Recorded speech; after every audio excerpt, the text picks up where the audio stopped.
பாவத்தில் வாழ்கிறவர்கள் தேவனுடைய ஆலயத்திற்கு, தேவனுடைய பிரசன்னத்திற்கு அவர்கள் வருவதற்கு விருப்பப்படுவதில்லை.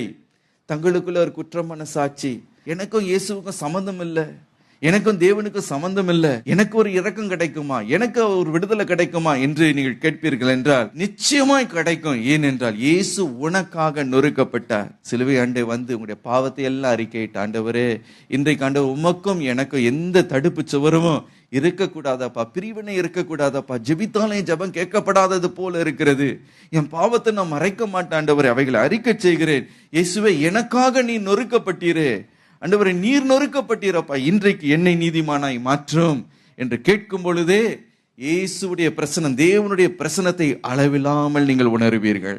இந்த காலை நேரத்துல நீங்கள் அறிக்கை செய்யும் பொழுதே ஒரு விடுதலையை நீங்க பெற்றுக்கொள்ள போகிறீர்கள். ஹல்லேலூயா.